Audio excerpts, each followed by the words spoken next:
Do a little Fortnite dance. There you go.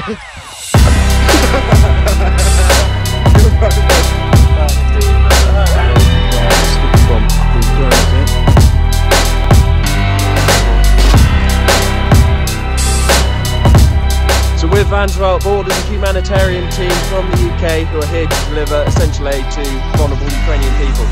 So we have Fenton, Henry, Steve, Darren, hello, and our translator Edward. The fleet. We also have a great guy who joins us called Justin from Justin Ukraine Aid, and he helps us with transport and also acquiring aid to distribute. So cheers, Justin.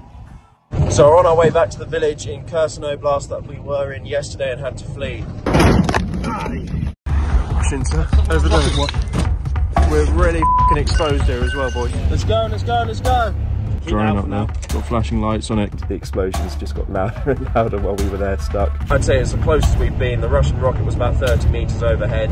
We were very quick to get out there, which was not fun because we were 15 kilometres from the front. We did go back, however, the next day we went back, resupplied the villagers, won't let the Russians win. So we were told that 25 rockets got through to the area, many were shot down, 25 got through, 6 have gone off this morning. But it's a Russian tactic. This area was under occupation about a week, 2 weeks ago, and now that it's been liberated, the Russians are targeting humanitarian workers because they're trying to starve them out. They're trying to, well, it's propaganda, it's trying to tell the locals, you're better off under Russian occupation because at least we give you scraps. So we're not going to let them win this one. We're going to go back with a load more food and make sure that they don't go hungry and they get the supplies they need to survive this winter. So you can see this watermelon, it's been riddled with bullets by the Russians, but the Ukrainians are now taking it back. And they've knocked this up. Little Ukrainian beating a Russian Nazi.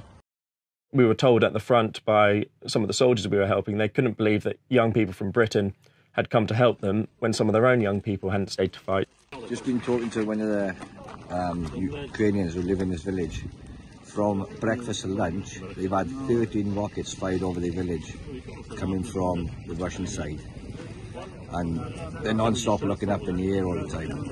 So I do feel sorry for them, watching out for missiles coming over whenever they come flying over, you know what I mean? It's bad for them, but we're here to help, give them food, and we're doing a good job. So we noticed this chap's tyre's gone, so we're going to pump it up for him. So we've just been told by the head of the village we need to get out of here. We fed as many people as we can, left some food with him, but there's just been small arms fire over in the distance. We're going to clear out because we're not sure what's happening right now. They're not sure either, but it could be a Russian advance on this position. It was a risk going into Ukraine. I've never had war zone experience before that. I was very fortunate. One of my family friends, John Bream, was able to come out with us, and John was he's a paratrooper veteran and he was the army boxing champion. And we had another chap come out, but it was just 3 guys in a transit van.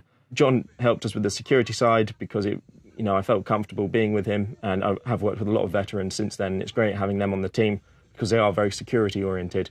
But there still is a real risk of dying. When we were dropping off in Kharkiv on the first trip, everyone told us don't go. We managed to get in by the skin of our teeth because we had to wait at a checkpoint for about an hour before we were allowed through. Then when we did go in, it was non-stop bombing. And it was so surreal because for me, for Ricky, John had obviously experienced it before, but for me and Ricky, experiencing from the bombs for the first time was quite scary. As I said, it was quite surreal at the same time because you're watching the locals. I remember one older gentleman was just gardening shirtless as bombs are landing very close to us. And it did make you think, these Ukrainians are pretty brave. The way we wanted to go to Kherson city, the bridge has been blown up, so we're back on these country roads. We've been told not to swerve off the main roads. Apparently this is all landmined on either side. So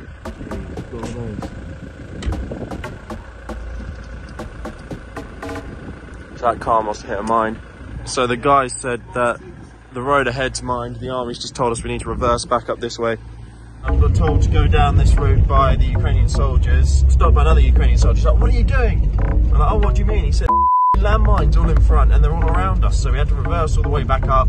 Got Jesus, we'll be safe. There's a mine where he is. No. Turn around somewhere safe. Their vehicle got stuck, so we went out and pushed their vehicle out. But geez, bit of a close call, especially when there's blown up vehicles on the side of the road. Why you not tell us at landmines? Huh? Where are the landmines? So as you can see, a lot of people here travelled in on bicycles. before the war, they all had cars, but unfortunately due to the war, they can't afford the fuel. All the cars have been destroyed during the invasion or stolen by Russian soldiers. Some of them travel 20, 30 kilometres, some very elderly people, just to get water and food. Good? Warm? It's a good trench coat, that. So you can see this is one of the trenches we believe to be Russian. See someone's hung their laundry up there. It's very minimalistic, it's not where you'd want to be at all. As you can see inside, it's all been cooked. Так склалося, що до нас прийшли окупанти from Russia, так звані освободителі і носителі руського міра. Ну, і ви бачите, що сталося після так званої їхньої допомоги для братського народу. Нічого хорошого вони нам не зробили. Зробили людям горе, лишили нас домівок. Тепер моя жінка, мій син знаходяться в безпеці в Польщі. А я з батьками своїми вже пожилими залишився тут у селі для підтримки і для встановлення оселі, відремонтувати, допомогти, щоб зимою їм електроенергії немає, газу немає. Воду теж добуваємо із свердловин, які викопали люди своїми руками. Дякуємо волонтерам, які підтримують селян і жителів нашого села. Дякуємо за допомогу, тому що на даний момент ні роботи, ні магазинів, ні заправок у нас такого немає. Щоб зварити їсти, ми їздимо до міста Апостолова, яке знаходиться близько 70 кілометрів від нас. Ми заправляємо галони газ і варимо їсти. А так, 30%, мабуть, села, що є тут з людей, всі інші повиїжджали по Україні, хто за кордону поїхав шукати кращої долі. Якось так. Дякуємо всім, хто нас підтримує, дякуємо Великобританії, дякуємо всьому світу. Some of them may be lucky, their homes may be untouched, but what we tend to have found in houses that haven't been bombed is soldiers will go in and they'll loot everything inside, rip up all the floorboards, rip up all the insulation and use them to build their bases. There's lots of billboards now in Ukraine dedicated to dead soldiers, so soldiers have been killed on the front line. There's another one. So I'm heading out with different team members who I've been out with before. We've got one new guy, Steve. He's a blood biker. They're volunteers. They transport a variety of different stuff from surgical equipment, medication, to try and ease pressure on the NHS. This here is a Russian ration box. You've seen them in boots with earthen before. It's got the star in. Nothing left and it's pretty sodden, but that's how they supply the troops, with loads of those cardboard boxes. So we're here in Kryvyi Rog and the Ukrainians are towing a Russian BMP through the city. It looks like it's been captured because it's not blown up. So we're driving to Donetsk Oblast to go drop off aid as close to the front line as we can. We've got a few soldiers and regiments we want to help. As we're driving through, this is the first time it's happened, people are waving at us, but it's before when we came through here, it was deserted, people looked very scared. If you saw anyone, they'd run off inside. It does just make you think, saboteurs, if Russian troops managed somehow to push up this far, kids coming up to cars, it's sad. It shows how innocent these people are, that they don't belong in a war zone. They don't belong anywhere near here. They deserve a childhood, and it's so frustrating to think that these guys have been robbed of that. And they're almost unaware there's a war going on just 30, 40 minutes that way. Henry, who's our team mechanic, he's coming out.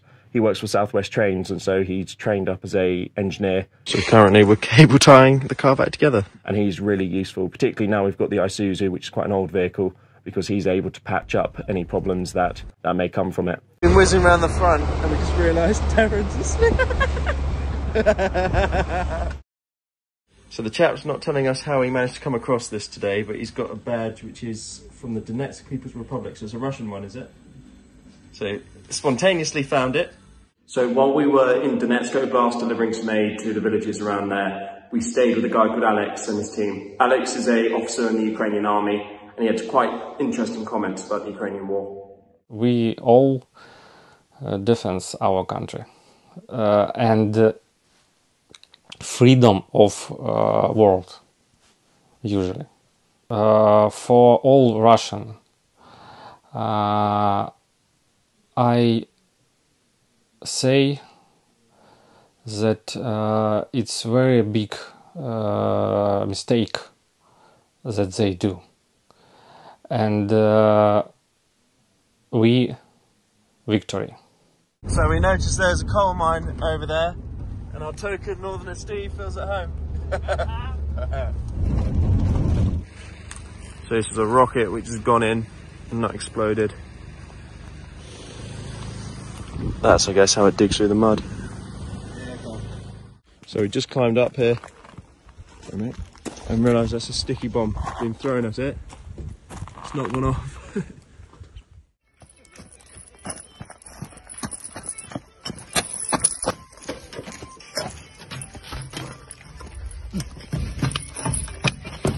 There you are, mate. A little Fortnite dance too. There you go. You're right, mate.